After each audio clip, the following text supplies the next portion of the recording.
I'm Swati Sreekanta, a senior consultant dietitian from Bangalore. Today, I will be speaking to you about the importance of fats in a renal diet. Yes, you heard me right. It might seem odd to you since the mere mention of a renal diet brings images of salt, fluid, protein, fruit and vegetable restrictions. So why fats? Let's see.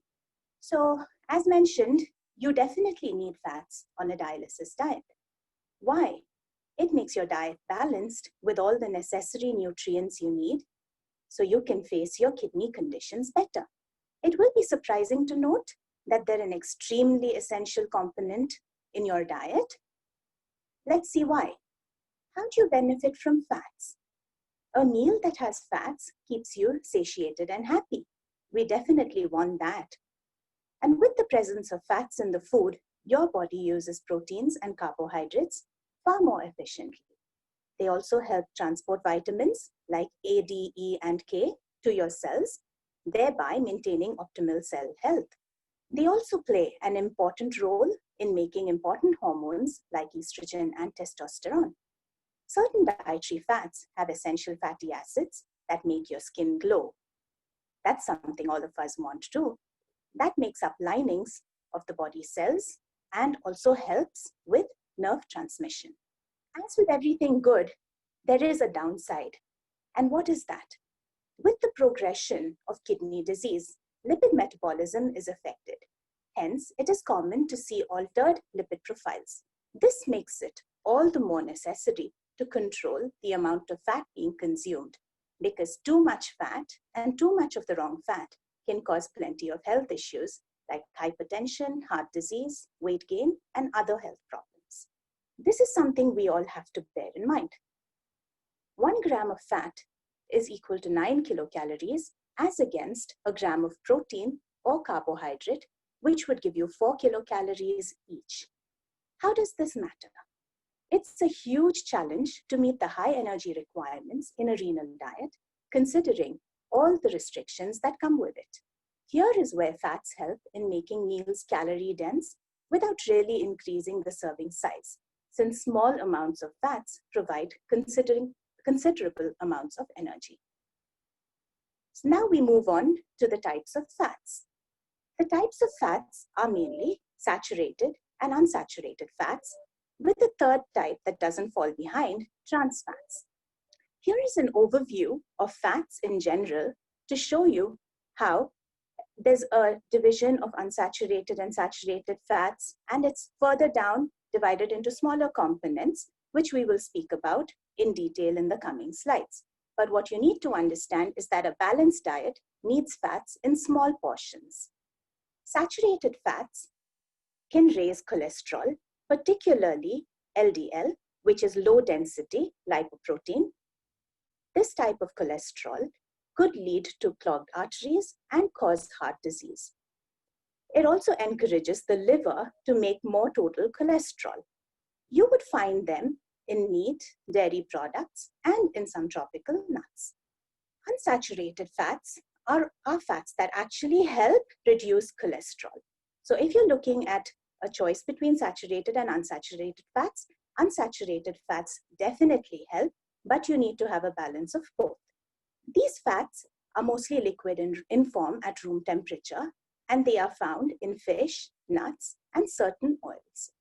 Unsaturated fats are further mentionable that they have two types, that is PUFA, polyunsaturated fatty acids, and MUFA, monounsaturated fatty acids. Amongst the PUFA, omega-3 and omega-6 fatty acids are two types which cannot be produced by the body. Hence, it is very important for you to ensure a good intake from your food. They're excellent for brain development, skin and hair growth, bone health, maintaining a healthy reproductive system, and even in regulating metabolism. These fats improve your heart's condition by lowering the bad cholesterol, which is LDL, and raising good cholesterol, which is HDL. We look at broadly the sources of omega-3 and omega-6 fatty acids. Now, omega-3 is known to be anti-inflammatory and omega-6 is inflammatory. So you have to have a good combination of both of them. These are most often the sources of each of them. So primarily you would find omega-6 in most processed foods and in liquid vegetable oils.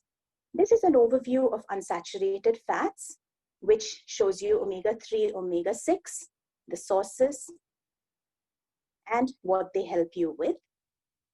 Now, unsaturated fats are fats which will also be chosen to make trans fats, which we will talk about in the next couple of slides.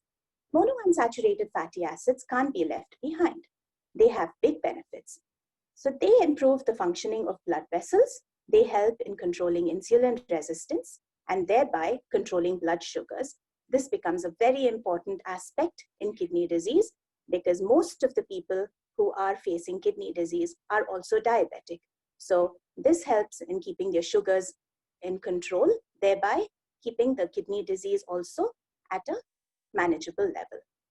As with PUFA, the MUFA ones also lower LDL and maintain HDL. Coming to the biggest nose in your diet, these are the trans fats. So trans fats are chemically processed to make hydrogenated fats from liquid vegetable oils. So these contain large amounts of trans fats, which are definitely not good for your health. The reason why hydrogenated fats are used is because they are more stable on heating, and also they can be reused because they don't really change in their texture when they are reheated. Some common hydrogenated fats are margarine and dalda, and most often processed foods contain trans fats because the processing of food makes the fat present in the food get converted into trans fats. So as you see, trans fats are just about present in every food that you see, in the sense that all processed foods have trans fats. Also, some other foods like beef and things like that do have some amount of trans fats. So we have to be watchful of what we have and what quantity we do have. But by and large, saying no to trans fats is the best way to go forward. Why not trans fats? Trans fats tend to increase the production of LDL and thereby increase the total cholesterol. Trans fats also cause inflammation. This type of fat is terribly unhealthy, and this is the only fat that we say you should avoid in total, because other fats like your saturated and your unsaturated fats are required in a good amount to help your diet become a little more efficient in your treatment. At the end of such a lot of information of fats, here is your take-home message. As much as fats are an integral requirement in a dialysis diet, moderation is the key. So we recommend you only use prescribed amounts of oil in your daily cooking, avoid processed, ready-to-eat foods in total, and what your diet should contain would be healthy sources of fats like nuts, seeds, fish, lean meat, and good oils like avocado oil, peanut oil, coconut oil, olive oil, sunflower oil, canola oil, to name a few. But again, as per your prescription, you may be given some of these oils to be avoided and some of them to be taken. So please look at your prescription. Most common saying, health is wealth, keep it safe. Thank you.